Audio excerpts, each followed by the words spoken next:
नमस्कार। आकाशवाणी से विश्व दर्पण के साथ मैं फरहत नाज।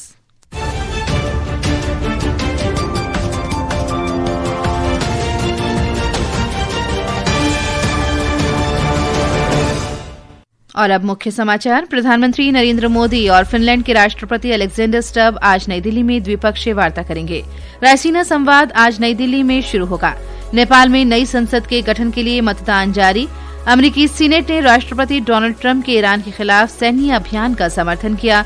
और आईसीसी T20 विश्व कप के दूसरे सेमीफाइनल में आज भारत का मुकाबला इंग्लैंड से होगा। समाचार विस्तार से। प्रधानमंत्री नरेंद्र मोदी और फिनलैंड के राष्ट्रपति अलेक्जेंडर स्टब आज नई दिल्ली में द्विपक्षीय वार्ता करेंगे।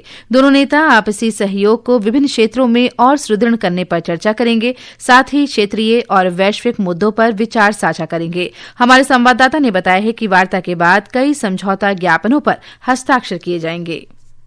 फिनलैंड के राष्ट्रपति का पद संभालने के बाद डॉक्टर अलेक्जेंडर स्टब की भारत की यह पहली यात्रा है। श्री स्टब आज राष्ट्रपति द्रौपदी मुर्मू से राष्ट्रपति भवन में मुलाकात करेंगे। उपराष्ट्रपति CP राधाकृष्णन और विदेश मंत्री डॉक्टर S जयशंकर भी श्री स्टब से मुलाकात करेंगे। राष्ट्रपति स्टब नई दिल्ली में आज शाम आयोजित होने वाले 11वें रायसीना संवाद 2026 में मुख्य अतिथि और प्रमुख वक्ता होंगे। भारत और फिनलैंड के बीच सौहार्दपूर्ण, मैत्रीपूर्ण और बहुआयामी संबंध हैं, जो साझा लोकतांत्रिक मूल्यों पर आधारित है। फिनलैंड यूरोपीय संघ और नॉर्डिक क्षेत्र में भारत का एक महत्वपूर्ण भागीदार है। पिछले महीने AI इम्पैक्ट समिट के लिए फिनलैंड के प्रधानमंत्री पेट्री ओर्पो भी भारत की यात्रा पर आए थे। राष्ट्रपति स्टब की यह यात्रा विभिन्न क्षेत्रों में द्विपक्षीय सहयोग को और मजबूत करने तथा परस्पर संबंधों को बढ़ाने की दोनों देशों की साझा प्रतिबद्धता को दर्शाती है। फिनलैंड के राष्ट्रपति मुंबई का भी दौरा करेंगे। अनुपम मिश्र, आकाशवाणी समाचार, दिल्ली।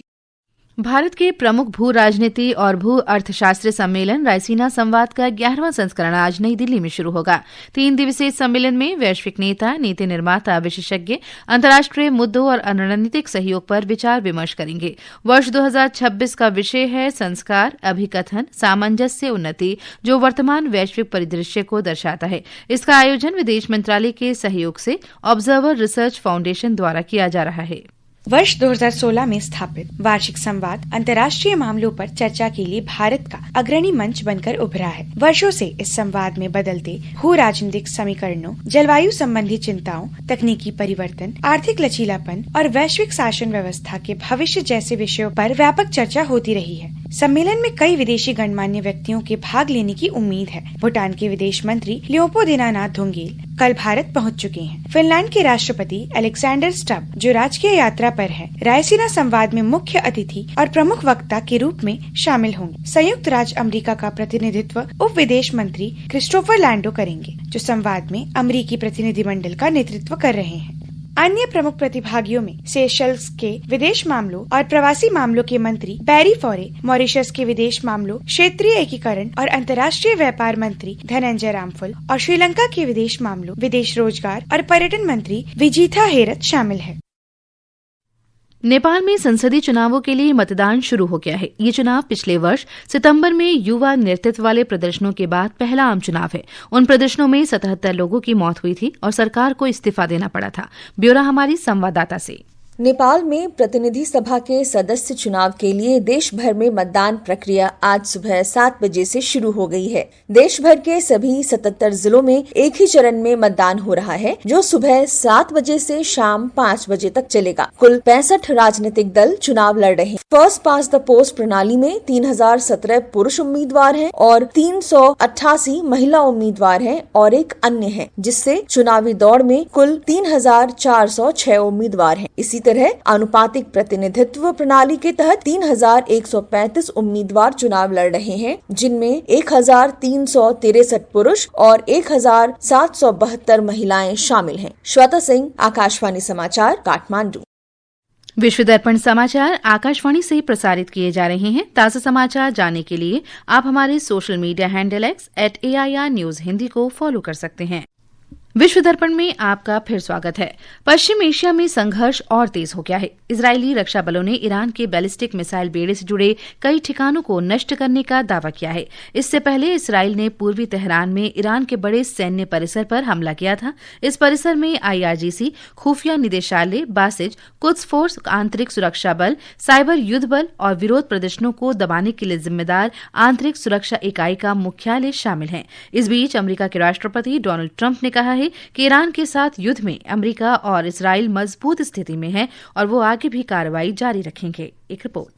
इजरायली वायुसेना ने बेरूत में हिजबुल्लाह के ठिकानों पर फिर से हमले शुरू करने की जानकारी भी दी। उधर अमेरिकी केंद्रीय कमान के कमांडर एडमिरल ब्रैड कूपर ने ऑपरेशन एपिक फ्यूरी पर जानकारी देते हुए कहा कि 100 घंटे से भी कम समय में लगभग 2000 लक्ष्यों पर हमले किए गए हैं। इस बीच संयुक्त राष्ट्र ने कहा कि अमेरिका और इजरायल द्वारा किए गए हमलों के बाद से लगभग 1 लाख लोगों ने ईरान छोड़ दिया है। उधर अमेरिका स्थित मानवाधिकार कार्यकर्ता समाचार एजेंसी के अनुसार अब तक ईरान में 1097 नागरिकों की मौत की सूचना है। ब्रिटेन और फ्रांस ने भी साइप्रस हमले के बाद युद्धपोत और वायु रक्षा संसाधन तैनात किए हैं। वहीं अंतर्राष्ट्रीय परमाणु ऊर्जा एजेंसी के महानिदेशक राफेल मारियानो ग्रोसी ने कहा कि ईरान द्वारा परमाणु बम बनाए जाने के प्रमाण नहीं मिले हैं, लेकिन ईरान के पास हथियार बनाने योग्य समृद्ध यूरेनियम का बड़ा भंडार और निरीक्षकों को पूरी पहुंच देने से इंकार करना गंभीर चिंता का विषय है। इस बीच राष्ट्रपति डोनाल्ड ट्रंप ने कहा कि ईरान के साथ युद्ध में अमेरिका और इजरायल मजबूत स्थिति में है। उन्होंने कहा कि ईरान के बैलिस्टिक मिसाइल भंडार को तेजी से नष्ट किया जा रहा है। समाचार कक्ष से कृष्णकांत।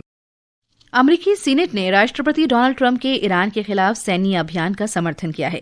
कल रात सीनेटरों ने कांग्रेस की अनुमति के बिना सैन्य अभियान को रोकने के उद्देश्य से लाए गए द्विदलीय प्रस्ताव को रोकने के लिए मतदान किया। सीनेट ने 47 के मुकाबले 53 मतों से प्रस्ताव को आगे न बढ़ाने का फैसला किया, जो मुख्य रूप से पार्टी लाइन के अनुरूप था। एयर इंडिया ने पश्चिम एशिया में मौजूदा हालात के बीच अधिक मांग को देखते हुए टोरंटो, फ्रैंकफर्ट और पेरिस चार्ल्स डी गॉल के लिए अतिरिक्त क्षमता वाली उड़ानें संचालित करने की घोषणा की है।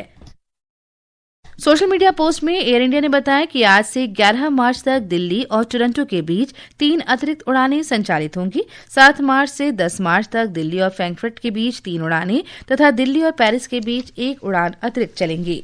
पश्चिमी एशिया में जारी अस्थिरता के बीच एयर इंडिया ने यात्रियों के लिए बड़ी राहत की घोषणा की है। एयर इंडिया ने कहा है कि प्रभावित यात्री बिना किसी अतिरिक्त शुल्क के अपनी यात्रा की तारीख बदल सकते हैं या टिकट रद्द करने की स्थिति में पूरा रिफंड प्राप्त कर सकते हैं। ये सुविधा इस वर्ष 28 फरवरी या उससे पहले की गई सभी कन्फर्म बुकिंग्स पर लागू होगी।